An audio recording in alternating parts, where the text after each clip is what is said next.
All right. What is up, guys? Welcome to another episode of the Growth by Shawn podcast. So I am here with Ryan Sprague today. Ryan, how are you, brother? Dude, I'm doing great, Shawn. We were just catching up before we hit record, and I'm so excited for this conversation. You presented some points that I don't get to talk about often, and that's rare, because I've gone on a lot of podcasts, and I'm used to people asking certain questions, specifically around cannabis most of the time. But to be able to talk about the context of how and why cannabis, I'm really excited for that. And some of the points that you were telling me about are going to give a lot of context to, essentially why cannabis got into my life and what it's done for me, aside from just the things I normally talk about with regards to the actual awareness and things like that I've gained. Yeah, I mean, the thing is with me, I understand that people could just go and listen to your show and hear the same thing, and I don't want that. I want a conversation where I'm going to be able to take away something from it, not just like that I'm excited. I'm a little giggly still that I'm getting to do this with you, But if I can go and listen to it on your show, I don't want to just reiterate it and go on my show. So I try to think outside the box, bring my uniqueness to it a little bit.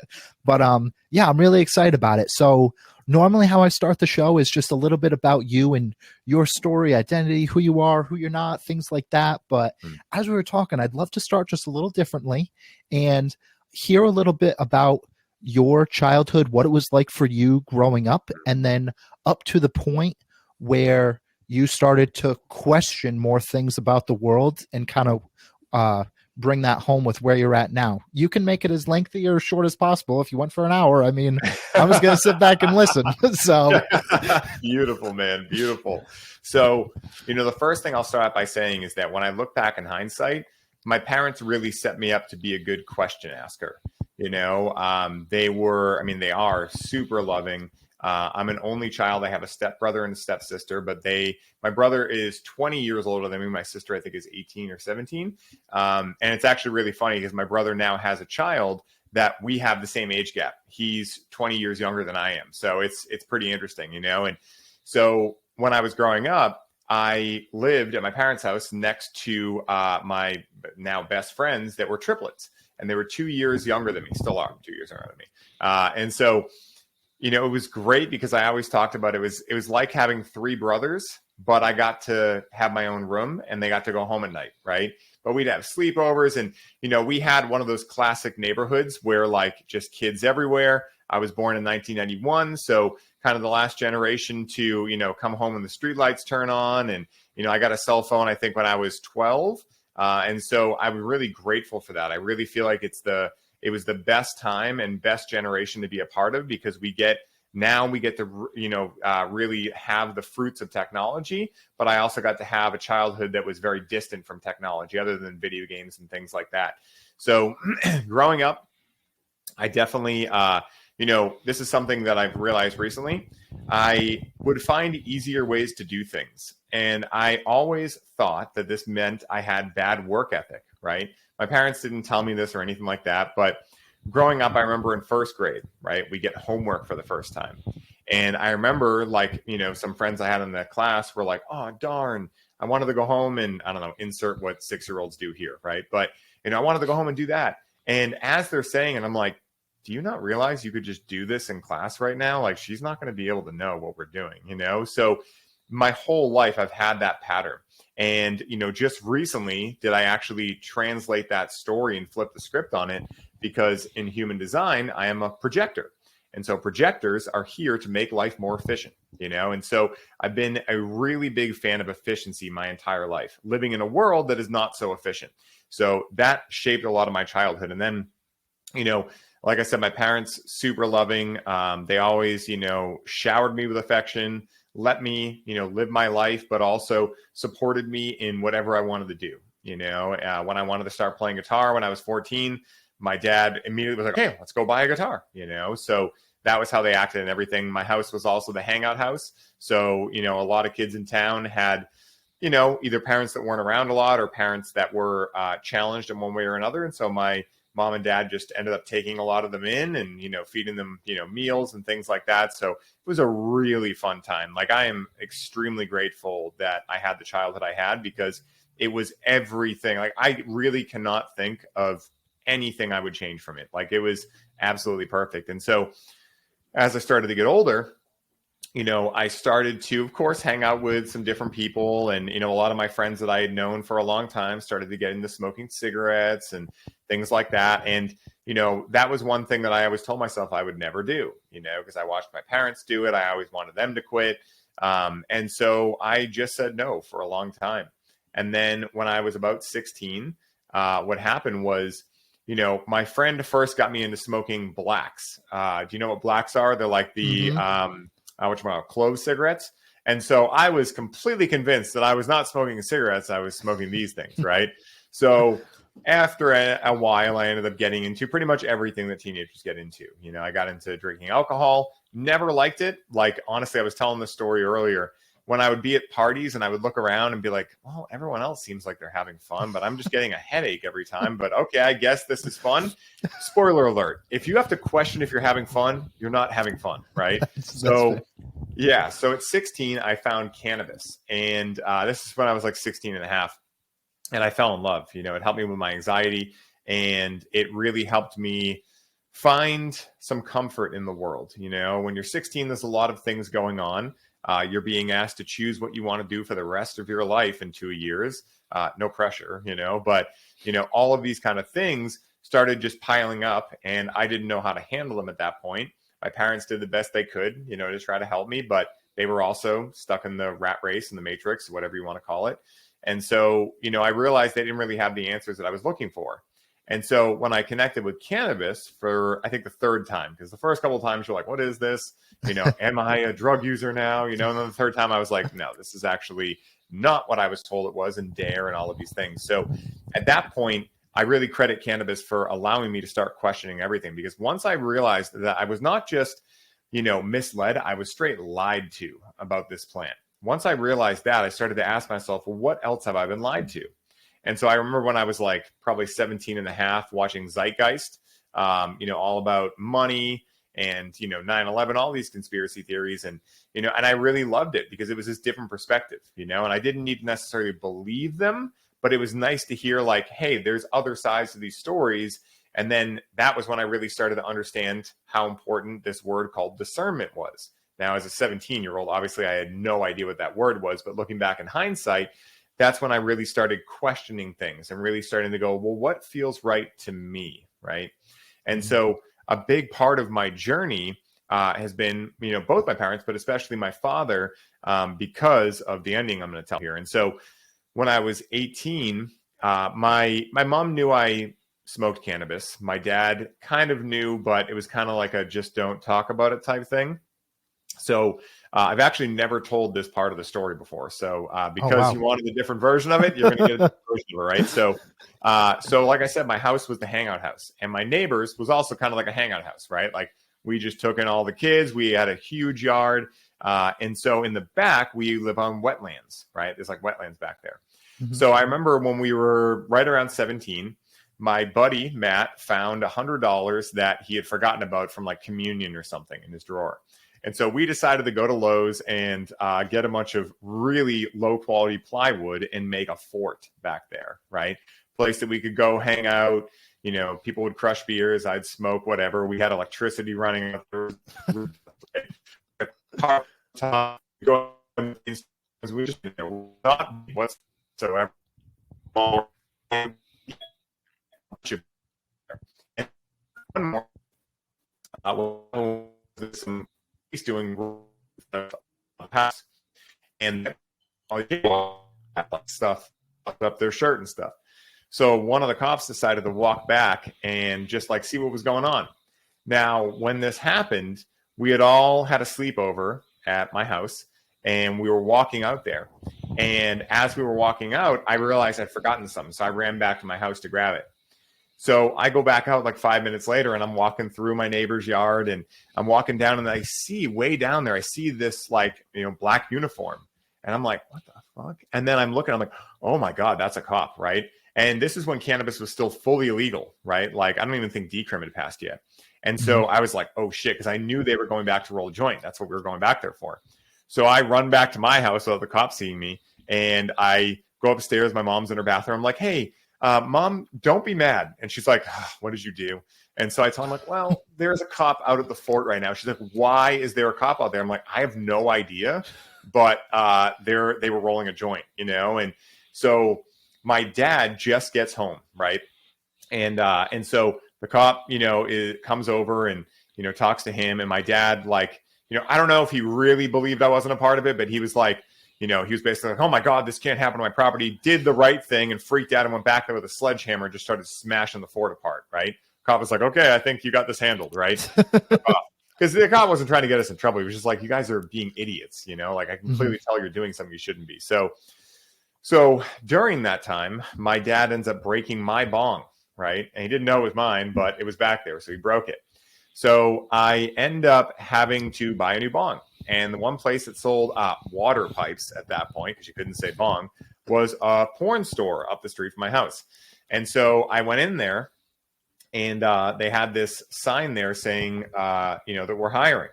And so I thought it'd be funny to apply there. I had already realized, like, I had a job at Staples, and I was like, this is fucking soul crushing. I don't know how people are dealing with this, but I am not wanting to do this.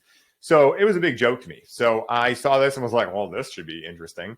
So I filled out an application, bought a new bong, and the next day they called me and were like, hey, we want an interview with you. So I ended up working at a porn store for like 18 months. It was hilarious. There's a whole lot of stories there. But during that time, what ended up happening was one day I woke up and to go to work, and I ended up peeing blood. Went to the bathroom and peed blood. Had no idea why.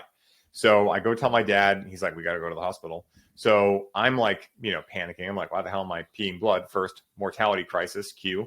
And so on the way there, he starts asking me if I'm doing drugs. And so I say no, but I am interacting with a lot of cannabis. At that point, it was quite a bit.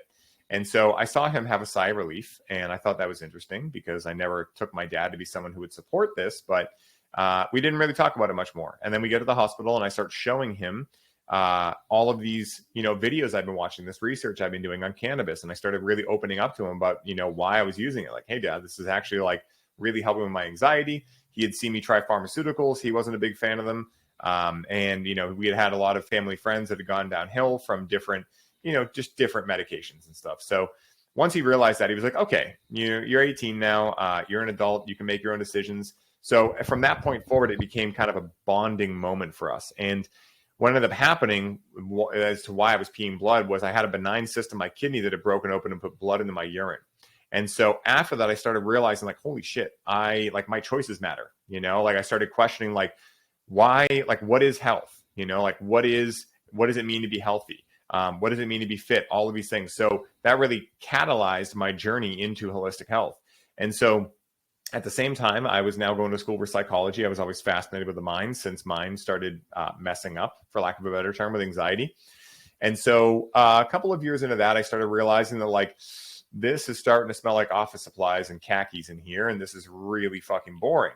Like, here I am loving this subject of psychology, but the rules and the red tape and you're paying for school, but you still have to take all these things that you just took in high school. And I was like, this is bullshit. Like, you guys are just trying to get money out of me, right?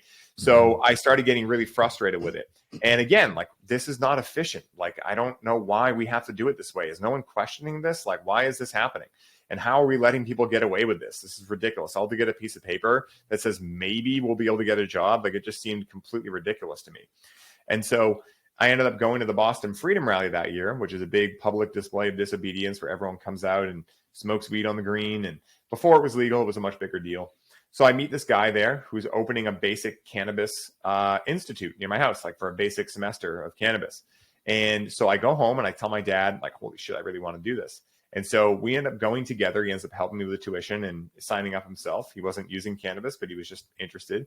And so when I got there, I started to realize, like, oh, that's when I really learned the history of cannabis, the history of reefer madness, the history of the racism, the history of how this plant that was a part of something like 70 or 80% of medications at that point was outlawed overnight because they had come up with this story that this other plant called marijuana was, and this is not my story here, guys, because what I'm about to say is probably going to anger a lot of you, but the story they gave, this is in the 30s, you can look this up, is that Mexican men were coming over the border and raping white women with this plant called marijuana, right?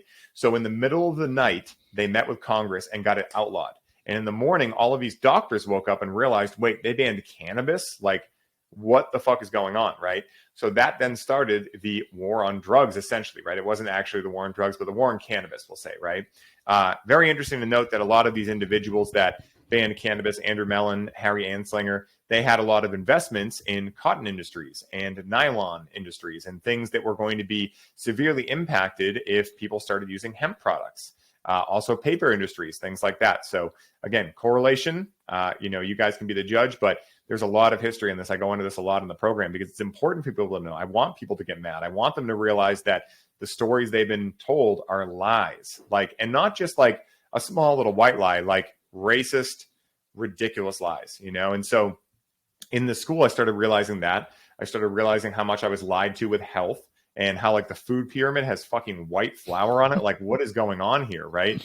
And so, and pasteurized milk, aka dead milk, it's just ridiculous. So I started really understanding what true health was. There was a holistic health advocate that worked there, and her and I got along famously. She started teaching me about apple cider vinegar and sprouts and spring water and all of these things. And so then I also started learning about conventional farming versus organic farming and how conventional farming was killing the topsoils and how there was only a certain amount of years left before we were not going to be able to grow food anymore, basically.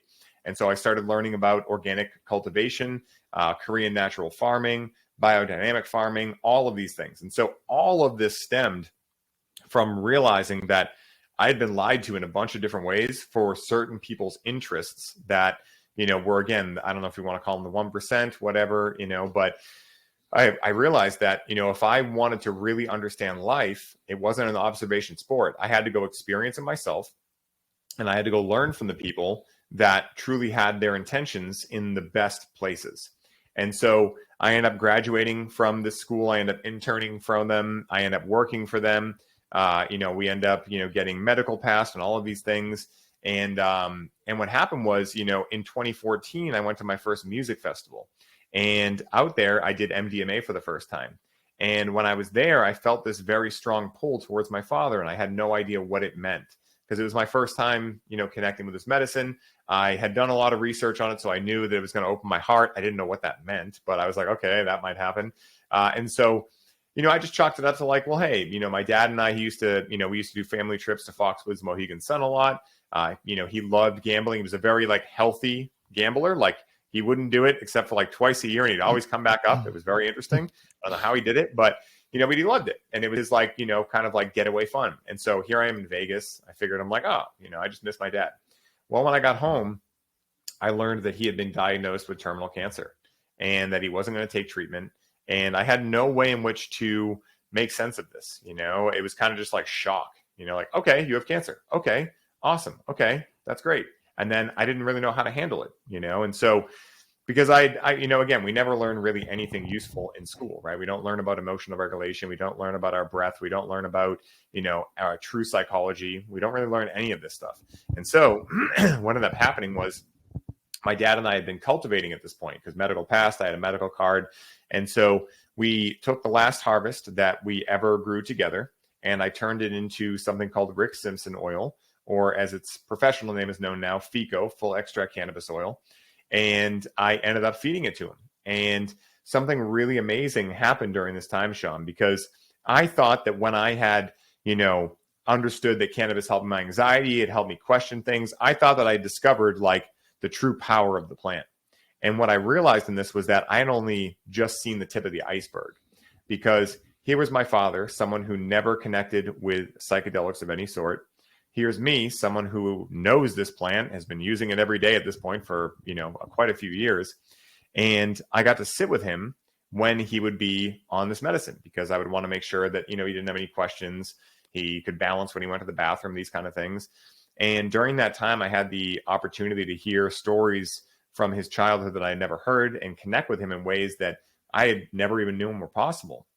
And I got to create a lot of closure during that time. He was only supposed to last. He got diagnosed July 9th. They gave him until Halloween if he was lucky. And he never took treatment. He wanted to keep his hair and his dignity, and so he never took treatment. And he kept smoking and doing the things that were giving him cancer in the first place. But what ended up happening was, as he was getting his scans back, he had small cell carcinoma. So it was very aggressive and very fast. And so when he was getting his scans back, we started realizing like, hey, your tumors are slowing. They're not going away. I didn't expect them to. I mean, he wasn't doing any of the other stuff, and cannabis isn't a magic button, right? It's not like, hey, you can smoke cigarettes, drink Coca-Cola, and eat shitty food, and, you know, it'll just cure you, right? It doesn't work like that, you know, and I want to make sure I'm clear that I say that. But what ended up happening was he ended up lasting all the way until the following June, right? So during that time, I got to really like grieve, and I got to grieve while he was still alive, and I got to ask him everything that I thought I might forget to ask him. And so when he left, not only that, but like during that time, I formed a very deep spiritual connection with myself, because I started realizing like how finite life was.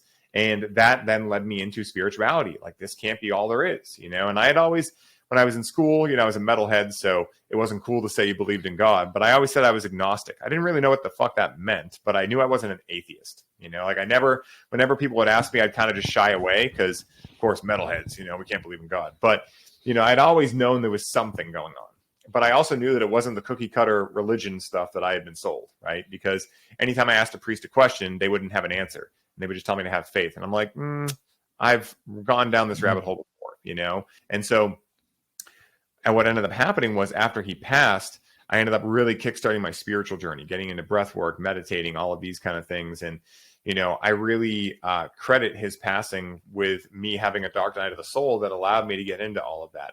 And I ended up working at a dispensary, you know, with over 5,000 medical patients, helping them with all of their psychological needs, along with all their holistic health, and also balancing cannabis into their life. And then through a series of very fortunate events, I realized through another dark night of the soul a few years later that I was still interacting with cannabis unconsciously. And this came as a gigantic surprise. I didn't want to look at it at first. And this was part of my shadow, right? And I know we're going to be talking about, you know, dark side of the moon, if you will, right? Like the shadow side of us. And so this was my first experience really realizing that I hadn't known what I didn't know, and that there were parts of me that I hadn't given a voice to for a very long time.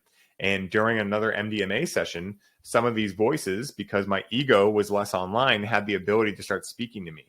And in that moment, I was able to make a decision where I took accountability for my life. And even though it stung, right, to like take accountability for that, on the other side, like within a minute, I experienced this world of liberation that when I got home from this trip that I was on, I ended up taking a 3-month break from cannabis. And during that time, the first month, I thought, ooh, I can't smoke cannabis anymore. It did this to me. And then I realized, no, it's you. It has nothing to do with the plant. And if you choose to start blaming the plant, well, it might seem innocent enough, but you're running this pattern called disempowering yourself and externalizing your power. And if you're doing it with, you know, cannabis, think about where else you're going to do this, because how you do anything is how you do everything, right? And so from that moment forward, I decided that I was going to take accountability of my entire life, for better or worse. And after 3 months, I started connecting back with the plant again. But before, I made sure I set a structure for myself. Okay, Monday through Friday, the time I'm most prone to stress, I'm not going to connect with the plant. On the weekends, I'm going to connect with the plant specifically to go into whatever darkness came up in my sobriety, right? Which was like getting triggered, feeling frustrated, feeling stuck. I'm going to make my intention to be like, what's going on here, cannabis? And that was where I really discovered a whole new ability of the plant to be a spirit and be alive, just the same way indigenous cultures have spoken about for thousands of years. But because we can't prove it with a scientific study, you know, a lot of people think it's complete bullshit, right? Because they're operating directly from a left brain, I can only believe what I see with my eyes type perspective. And the funny thing about that is that even science says we only see 4% of our visible reality, right? So they're essentially saying, I don't trust anything but science, but yet the same thing they're saying they trust says we don't know what 96% of what's here is, right? So it's been very interesting getting into this stuff and realizing how many other people are also resonating with this, right? I did not expect that. Like, I expected that I knew I needed to share this because it was my experience. I did not expect so many people to reach out, you know, and it's been absolutely amazing being able to do that. But, you know, it's really been a lifelong quest of questioning everything. And my newest obsessions are getting into the financial matrix, learning how to be a state national, learning how to access the trusts that I'm a beneficiary of, learning how to, you know, leverage other people's money. You know, it's like all of these things are starting to really link up, where I'm also a student of the Modern Mystery School. Like, everything I do is to question. And I think, honestly, that is true science, right? Questioning everything is what science is meant to be. And that's why when I was being told to trust the science, I realized these people have no idea what science truly is, because no true scientist will just tell you, trust the science. Like, that's what religion is. You know what I mean? Religion is just trust us, right? Stop asking questions, just trust us. And that is a red flag if I've ever seen one. So that's a little bit about my childhood, how I got here today, and my history of just questioning everything, and the beauty that I found in realizing that wise is the man who knows he does not know. There is no such thing as objective reality in this subjective universe, right? Quantum physics has proven this a long time ago. And so the ability to go through life and realize that even though we might both see what we describe as blue, how do I know that you're seeing the same blue I am, right? How do I know that just because someone likes a certain food and they tell me, dude, I know you're going to love it. How do I know that, right? How do I know that just because I believe these things about cannabis, how do I know everyone's going to benefit from it? I don't, right? So I always speak as such. I say, listen, cannabis is not for everyone, the same way that everything is not for everyone. I'm not telling anyone that they should go out and connect with this plant or that they have to in order to get these awarenesses, right? What I am saying is the same way that we have certain friends in life and there's certain other people we meet that we just don't jive with, certain people jive well with cannabis and have the opportunity, if they become conscious in their relationship, to learn from the plant and have the plant as a mentor or ally in their lives. But I also throw a big caution on this. Be aware, because if you're used to cannabis helping you just numb out, connecting with it this way to do shadow work is much different, and it can be quite daunting. You know, there are things that are shown to you that when you realize you really don't know yourself to the level that you thought you did, it can be very jolting, unless you take on the mindset of the learner instead of the knower, right? We've been praised since we were 6 years old, in at least Western societies, to know things. But like I already said, there's no such thing as knowing in a subjective universe, right? Maybe knowing your personal subjective truth, but I would argue that's not really truth. That's not the right word for it, right? And so at the end of the day, when you're able to connect with cannabis in this way, you're able to unlock a lot of self-awareness, so long as you figure out the other side of things, right? Cannabis, these plant medicines, mentors, teachers, etc., will be able to show you the what, but it's up to you to figure out the how, you know? And so again, I always lead with that, because I never want anyone to think that I'm saying this is for everyone, because that is exactly what I'm against. I'm against trying to make things for everyone, because at the end of the day, the one thing that I do think everyone could do is start questioning everything, right? Question what I say, question what you hear anyone say, and then don't just follow what I say or anyone says blindly. You can say, hey, that resonates with me. Let me go try it for myself and see if I feel the same way. Because with conscious cannabis, the movement that, you know, I'm really looking to start here and have started, it's not just going to take me to make this movement. Like, I realize that no matter how much I try to articulate and make sure that I say things in the quote unquote right ways or anything like that, someone might just not like me or not like the way I say it. And so, but they might love the way you say it, Shawn, you know? And so what I want everyone to do is take what I say. If it resonates, go try it out, and then find your own way to describe these experiences you have, and then be able to speak from your heart about your experiences. And together, if we all do that, we'll be able to help a lot more people, right? Because if it's just me out there talking about this stuff, you know, I'm not for everyone, just the same way as everyone is not for me, you know, and I'm aware of that, and I'm not worried about it. You know, like at the end of the day, I have a lot of people reach out that are like, I don't believe this. I'm like, good, don't believe it then. If it doesn't give you joy, love, and compassion, if it doesn't bring you closer to those things, I don't want you to believe what I believe. You know, like I didn't get here because I believed what other people believed. I got here because I believed people that said, question everything, make your own assumptions about life. And again, life is not an observation sport. You got to go live it yourself, you know, and make your own meaning out of life. And if you can take inspiration from someone, that's fantastic. But if you're just regurgitating what other people are saying without having your own experience, well, now you're doing exactly what is keeping people stuck so hard in the left brain, which is, it's not like you, if you want to understand what an apple is, you can do all the reading you want on what an apple is, what colors and varieties they come in, what it tastes like. But if you really want to know what an apple is, eventually you're going to have to go eat one yourself, right? And so I think we have this kind of cart before the horse type thing, where a lot of people are reading so many books and tricking themselves into thinking they then know for themselves if they would like such and such a thing. When in reality, the only way to know is to try it, And so that's my little spiel on that. I'll stop for now, but I'm really excited you asked that question, man. It brought a lot up. Yeah. Well, that's Ryan in a nutshell, and that's that's where we'll be in a nutshell. that's where we'll leave off today. That'll be our quick 20 to 30 minutes, and that's all we had time for today. But here's what I want to do, because that's a whirlwind of experiences there. I'm going to ask you 3 questions, and I'm going to let you pick which one you want to answer. Okay? Because there's so much that I am interested in with you. Number 1, when you first started ingesting cannabis at a young age, did you ever did it ever make your anxiety worse? And if so, how so? My second question, okay, and you can go into that if you prefer. My second question, the first time that you had taken MDMA and had felt this strong pull towards your father, why do you think, I understand that he was becoming ill, why do you think it took MDMA in order for you to feel that? And my last question, which is kind of unrelated to all of your experiences, but just because you have such a way of making people feel like welcome when talking with you, how did you find that connecting with others was your gift? And I'll let you answer any of the 3. I've never done something like this before, but I'm interested in, I want to know what you're interested in answering. Yeah, dude, honestly, I want to answer all 3, but I'll do it very quickly, right? So I understand. Yeah. So with the first question, yes, my anxiety did get worse at times, but here's what I realized very early on.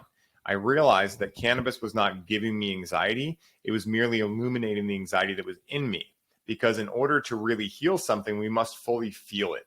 And this is something that I just experienced again in the recent, very strong mushroom experience, where I realized that I have overcomplicated life.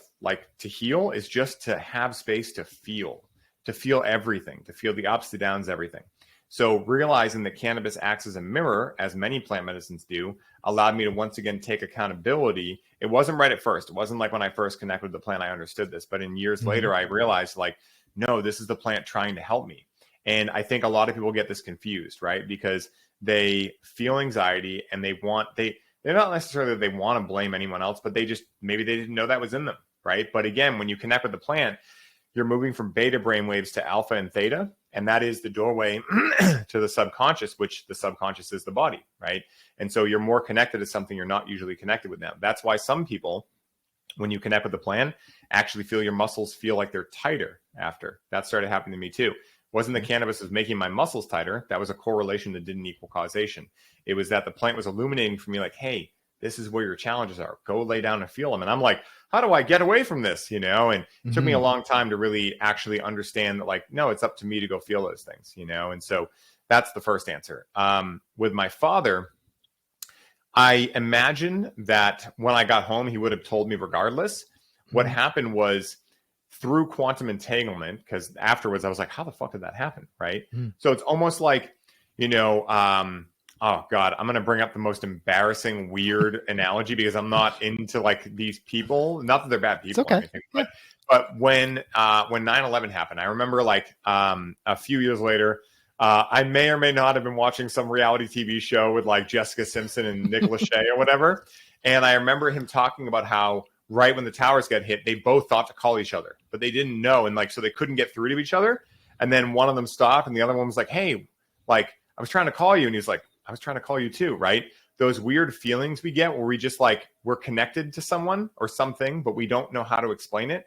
That's what happened. And now I know that it's quantum entanglement, right? So if we're all part of the same source, right, then in reality, we can always tap in telepathically or these other modalities to be able to sense people. And in my heart had already known that there was something up with my father, right? My mind had not caught up yet because I was so stuck in my logical mind.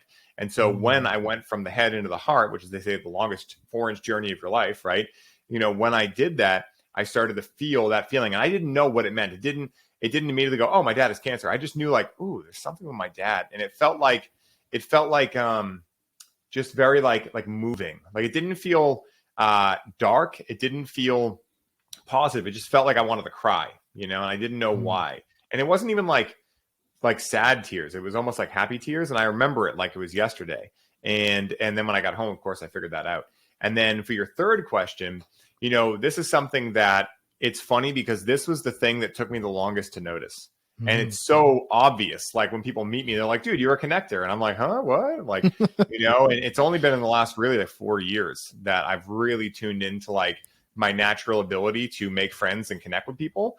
Because I grew up around people that were also seemingly really good at making friends. And, when you're just you just think, oh, everyone's like this, and it wasn't until I got really deep into like coaching work and therapy and things like that, I also started hanging out with some people that really understood this stuff. We're also coaches, therapists, facilitators, healers, guides, etc. And they were like, do you see this in you? And I was like, oh, you mean that thing that everyone does? And they were like, not everyone does that. And I was like, oh, interesting. And, again, I think that if we look at life like a video game, then I think that like, if you play like Need for Speed, right? When you start out and you pick your car, you have so many points you can use and you can put them towards, acceleration, top speed, braking, handling, etc. Right? For some reason, a lot of my points got put towards connecting and networking. Right?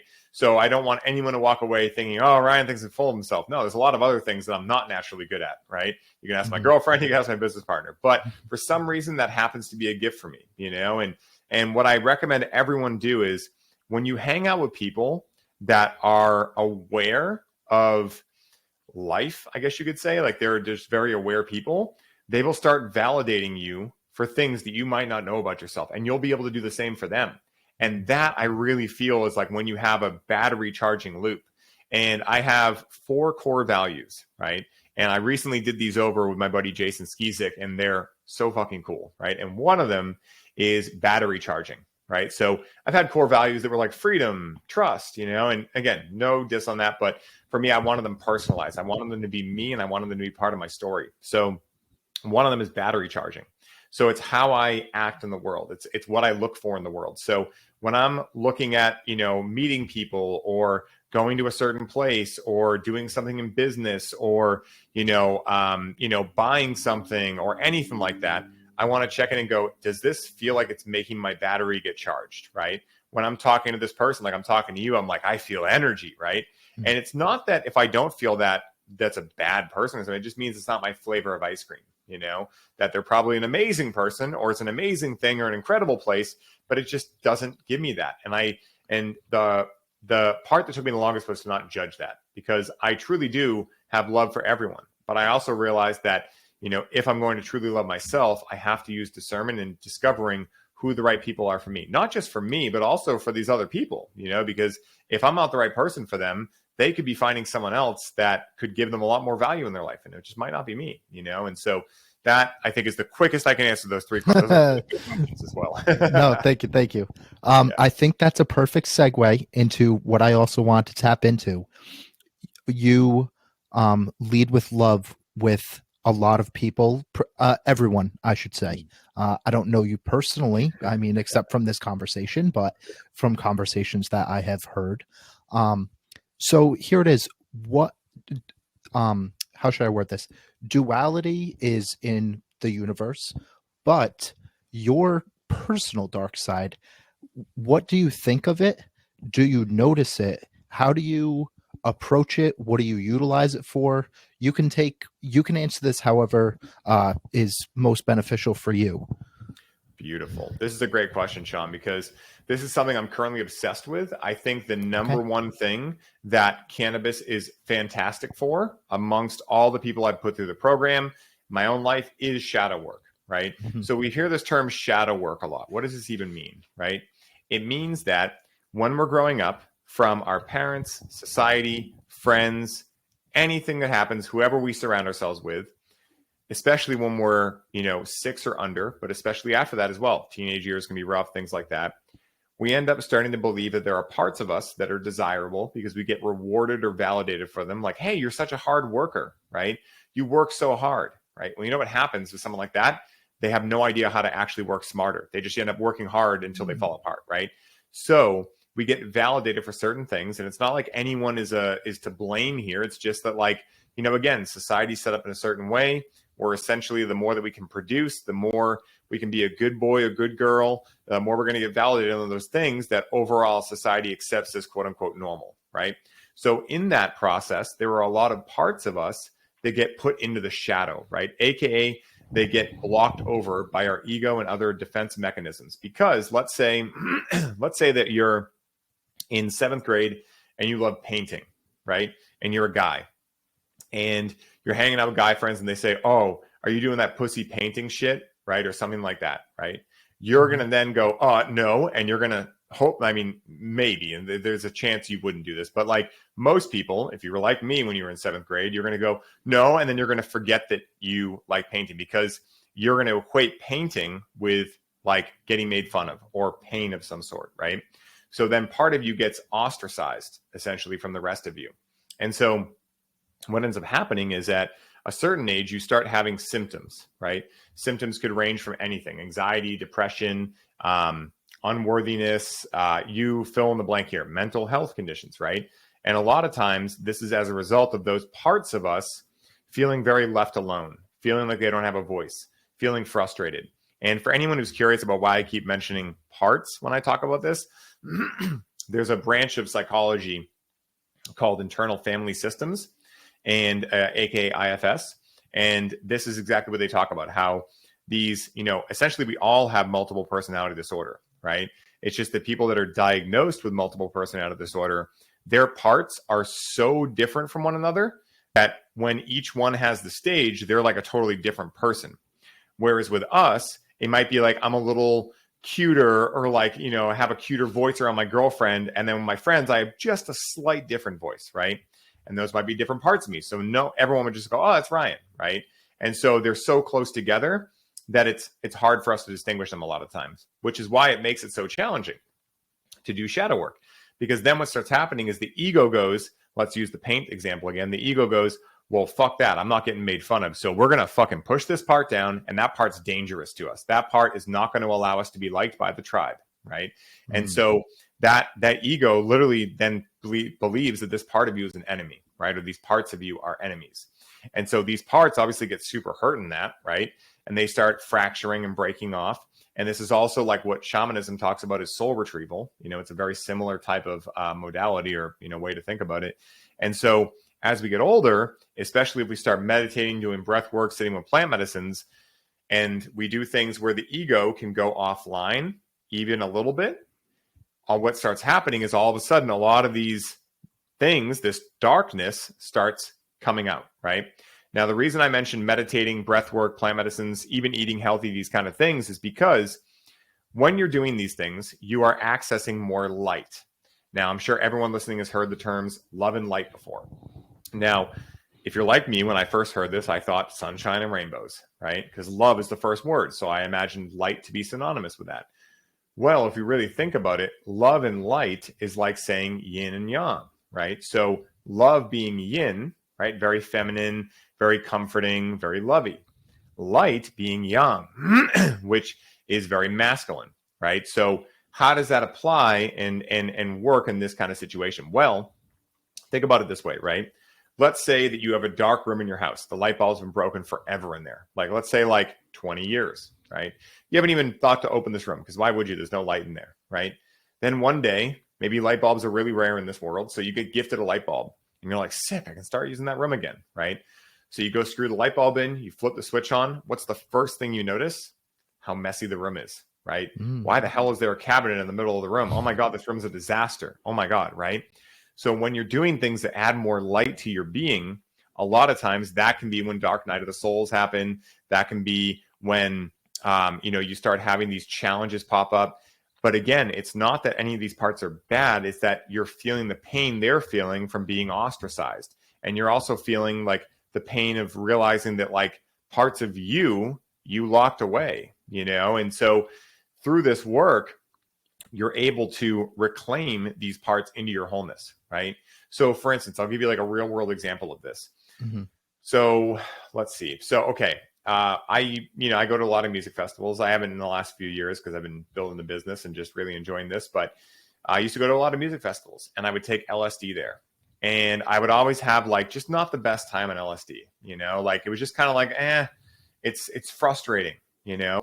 And then I went to a get together with a bunch of like coaches and these newer individuals to my life that are into this same type of stuff.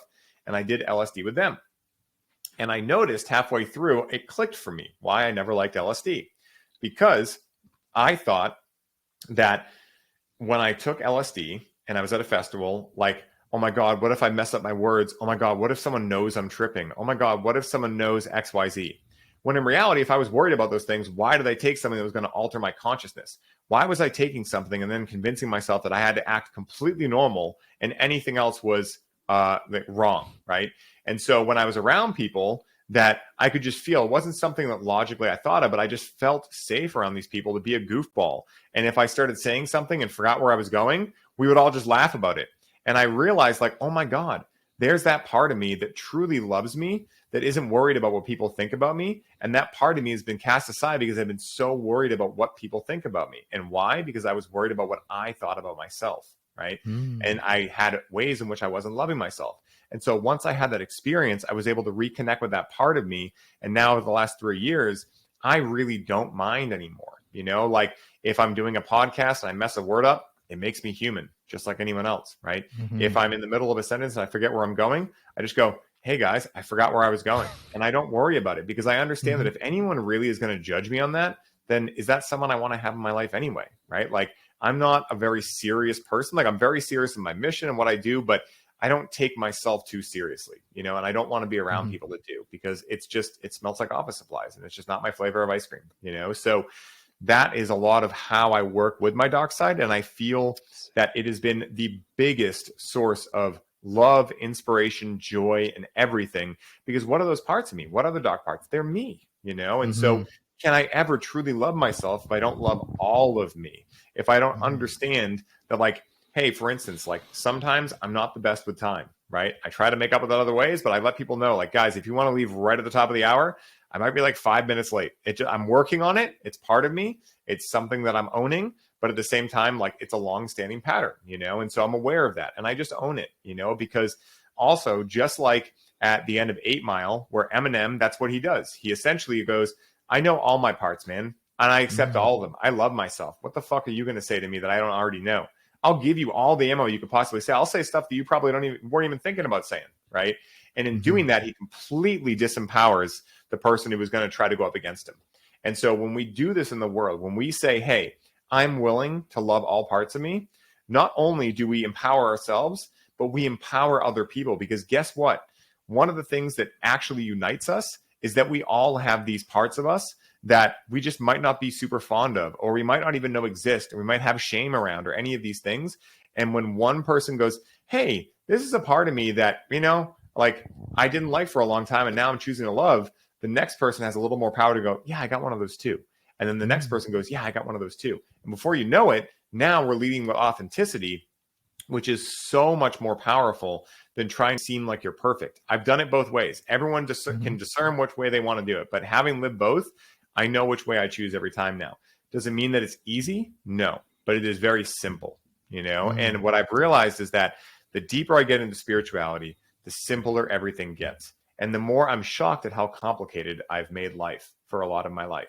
You know, again, not to do a woe is me story or anything like that, but just like, wow, it really can be easy. I really can have it all. I really can just choose to love me and know that if anyone else around me decides to go, oh, that part of you, I don't like that. Cool. Go find someone else. No hard feelings, you know? So that's what I found. And in doing so, that's really allowed me to lead with love because I love myself first, you know, and it sounds corny, but at the same time, it's really true. Like Hallmark really has it down. It frustrated me a lot when I started realizing, like, you know, the life is good guy and all of these like very simple sayings, live, laugh, love, you know, they're really honest and they're really accurate, you know? And so that's what I've been able to find in my journey of being able to live heart forward, is that it started with me being able to be honest with myself and live heart forward for myself first. And in doing that, it's been able to empower people. And I learned that from hanging out with other people that were doing that, you know? And so hopefully if I can pay that forward to one more person and keep it going, and you can keep, you know, pushing it forward, whoever hears this, you know, we can create a whole new world and we can bring Shambhala to earth. That is my goal. That's oh yeah.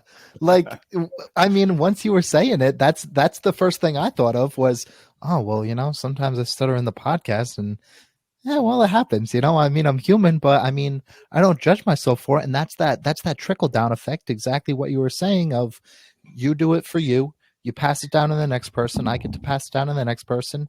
Maybe it all came from you, but maybe it came from the person that was you learned it from, things like that. Um so as much as I want to get into more of it, thank you for that. But You're welcome, as man. we're closing out time, because I want to give you enough time to answer this question, my latest segment that I've started doing, this is not my own. I took this from Diaries of a CEO because I thought it was really fun. Okay. So on the last podcast that I recorded, someone has given you a question. They do not know who you are, or they did not know that you were the next guest, but this is their question. After you answer, I will also ask you to pay it forward and give a question to the person that I get to interview next. So here is your question from Ted Zimnicki. He's all the way out in Arizona. So the version of yourself that has accomplished all of your goals, has all the things you want, lives in the place you want, and does the things you want. How does that person see themselves 5 years from now? Whew, that's a really good question. I know, a softball, a softball. Yeah, right. No, Ted, you're a gangster, man. Okay. So the version of myself that has everything I want, that lives where I want, where does that version of myself see me in 5 years? Okay. All right. This is a really good question. Talk about battery charging, right? Like I was talking about, like this fires me up because I'm huge into goal setting, huge into making intentions, like being extremely accurate with how I want to feel, where I want to live, everything. So this is actually great practice for me. So in 5 years, this version of me sees me living in ease, being extremely efficient, right? Like I was saying before, I spent the last 4 years proving to myself that I was a hard worker, only to realize that's not my mission here. My mission is to look at people hard working and be like, guys, you can do this easier, right? And like it's working smarter, not harder. So now that I've done that, this is my year of efficiency, right? So by this time in 5 years, I am efficient. I am living with ease. I am working no more than 5 hours per week. Now, when I say working, right, I don't really equate a lot of what I do to work, right? So when I say 5 hours of work, I mean things that don't fully fill me up, right? Like things that maybe are just like, mundane, things like that, right? So still podcasting, still doing all the stuff I'm doing, which is fucking awesome to think about because that means I'm directly in alignment. But also having strategic partnerships with certain cannabis brands that I am in alignment with to start hosting highly optimized lines of cannabis. Also having my own cannabis in dispensaries. Now talking to some friends that are opening a place in Virginia that I've been talking to about this. Doing retreats 4 times a year where I'm bringing people together to facilitate and also teach them how to facilitate cannabis the same way I do online, but more in-person stuff. Traveling when I want to, where I want to, private. Because if there's one thing I want to solve the money equation for, I just fucking despise the act of flying in the typical way. Like it's the antithesis of everything I am, right? Like you have to get up early, usually like super early, right? You have to go through traffic in cities. You have to stand in line. For a long time, you had to play the mask game. You got to be around like authority figures that are telling you to stay in a straight line and all these things. You got to go through a radiation. You got to like, eat shitty food, have access to terrible water, be exposed to all the EMFs, get stuck on a little missile with a bunch of other people like flying through the air. So being able to fly private is another big thing for me. Being able to not have to go through winter if I don't want to.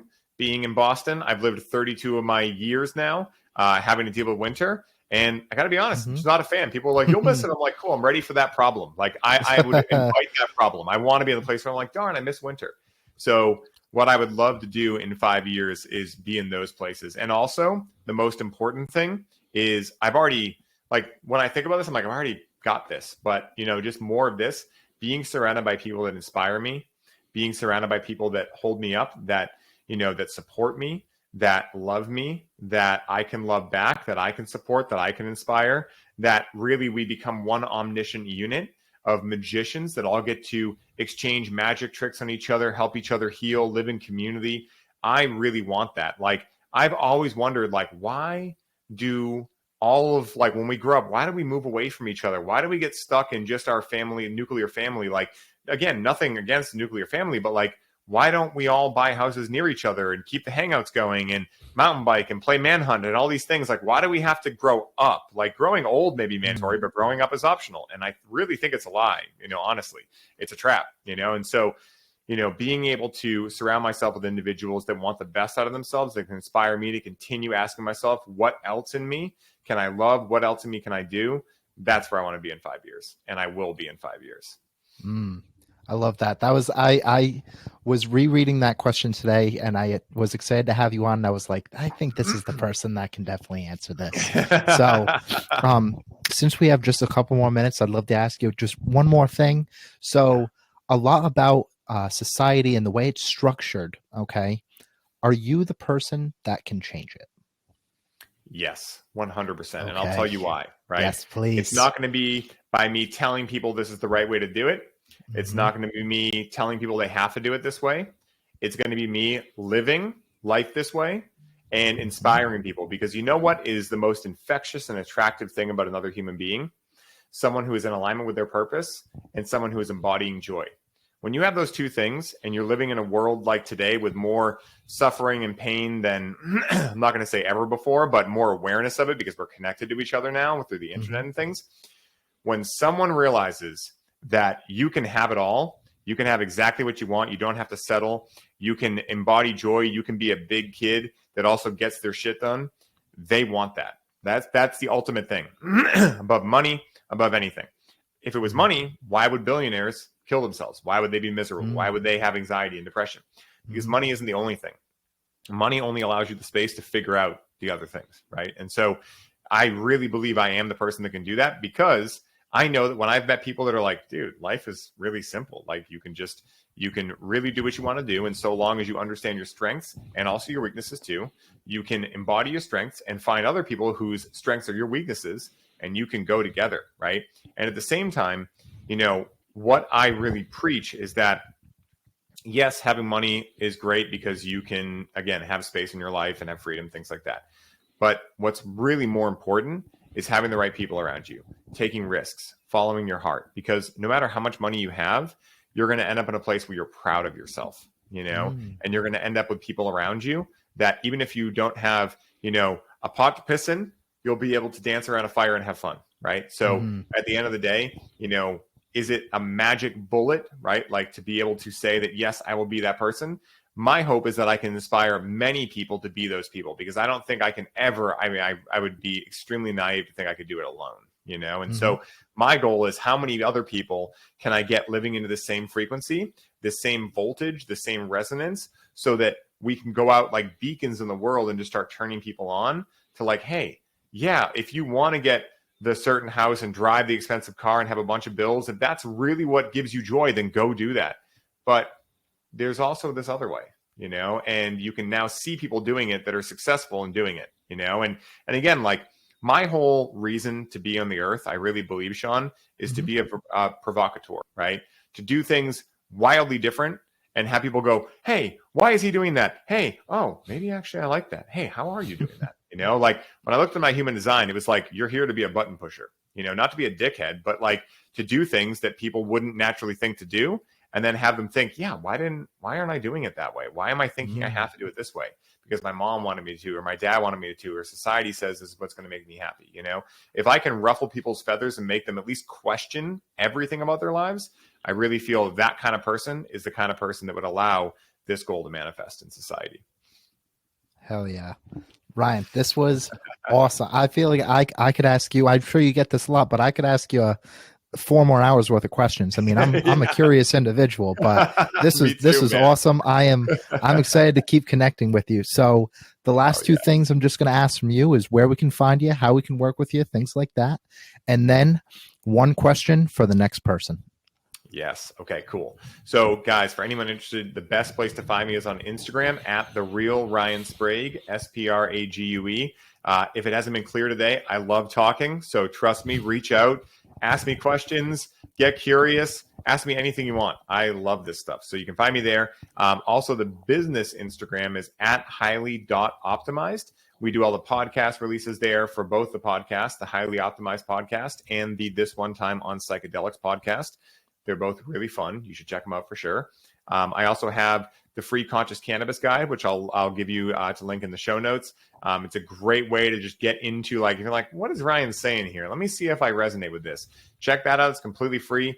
We also have a free Facebook group as well, that if you want to hop in and meet some other people, like-minded people, you can do that. I do a free call every week in there. And then you can also visit the website at highlyoptimized.me, not the @ symbol. That's Instagram. No, that's perfect. Thank you. And then Absolutely. I'll put you on the spot. Our last question for the next person that I'm interviewing. Okay. What do you got? Okay. I'm stuck between two, but I'm going to, let's see. What do I feel? Okay. Ooh. All right. I'm going to, we talked about shadow work, so I'm going to hit him. What is the truth you are afraid to tell yourself? Wow. That's perfect. All right.